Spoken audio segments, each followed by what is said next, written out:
My son, he overstepped his boundaries in terms of me. You understand? He overstepped his boundaries, and he was inappropriately using my money without telling me crap about it. Like, is he stealing from me? Look, all I know is that in terms of what I'm dealing with, and that this is still going on, because, that's when my money got frozen at Wells Fargo. Thank God. No more money stealing from my son and the other people. Honestly, I wasn't expecting this Wendy Williams situation to take this turn, but she just revealed that her son, Kevin Hunter Jr., was the catalyst behind her guardianship. Apparently, Kevin was dipping into mommy's bank account so deeply that I think the amount of money that they questioned Kevin about for spending was like $100,000. To put it in perspective, Kevin's birthday party that year that his mom threw was $120,000. Kevin's rent was $80,000. Kevin's Uber Eats probably exceeded $100,000 that his mom approves. Have you ever taken money from your mother's account? Not without her consent. Wells Fargo froze her account. Child. $100,000 on Uber Eats orders? What was he ordering on that app? Well, a lot of people are also wondering, did Kev Jr. take money from Wendy and funnel it to his father and his father's side piece? Because that would just be diabolical. I don't want to get too ahead of myself, so let's get right into Kevin Jr.'s madness and how he was the catalyst for Wendy's guardianship.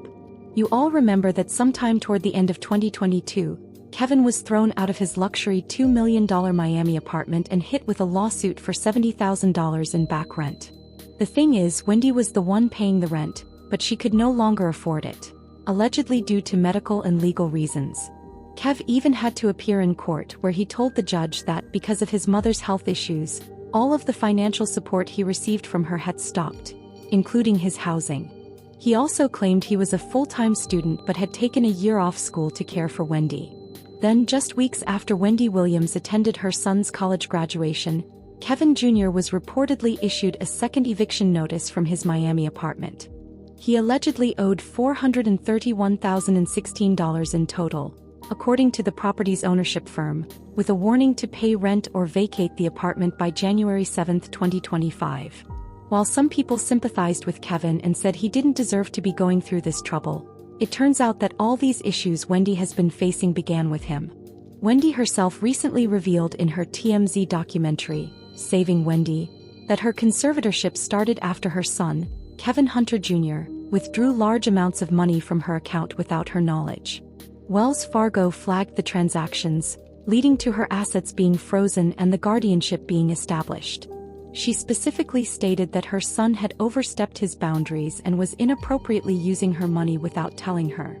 She also alleged that other people may have been influencing her son and spending time with him at her Miami apartment. In her words, "My son is a really good person. Look, my son is a good person. But at this point he is a horrible person to me. The way he moves with other people and what's going on with these other people in my apartment in Miami. What are you doing? Well, you spent what on what? What is going on at Wells Fargo?"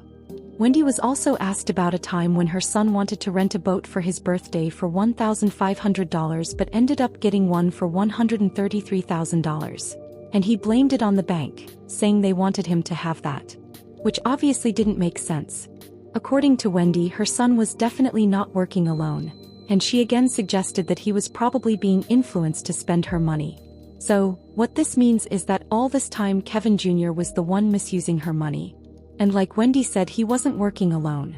Crazy, right? Other than this, Wendy also alleged that a woman had been impersonating her in an attempt to steal even more money. And guess what? It was her own son who introduced this woman to Wendy. He said, "It's a woman approximately in my age group. This woman was on the phone pretending to be me." Red flag. Wells Fargo, red flag. Red flag. And so red flag.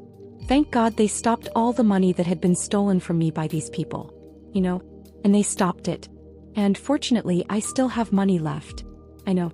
Insane. Totally unreal.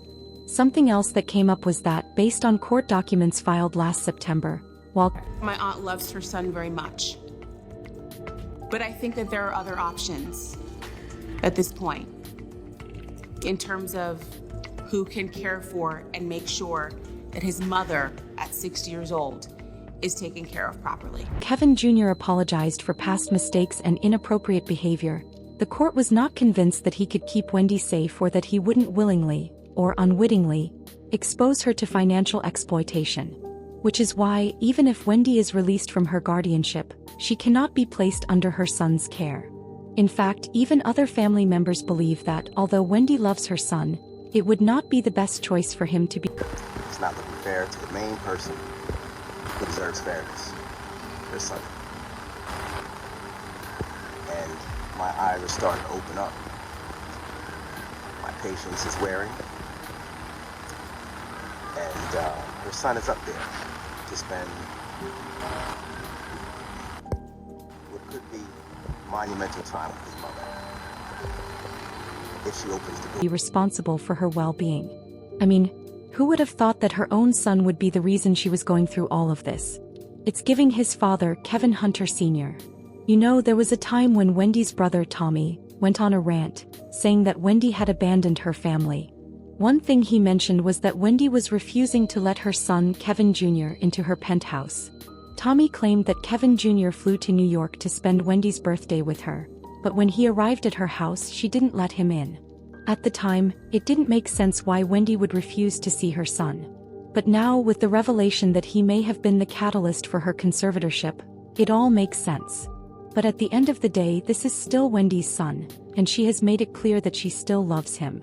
In fact, during her phone interview on Two Angry Men, the podcast... Well, you see where I am, right? Where I am is this place where the people are older. I am part of the memory unit. A memory unit, in other words, what? Somebody who doesn't remember crap? Are you serious? Hosted by Harvey Levin and Mark Garagos. Wendy was asked if seeing Kevin would be uncomfortable. She handled the question gracefully, expressing her excitement about reconnecting with him.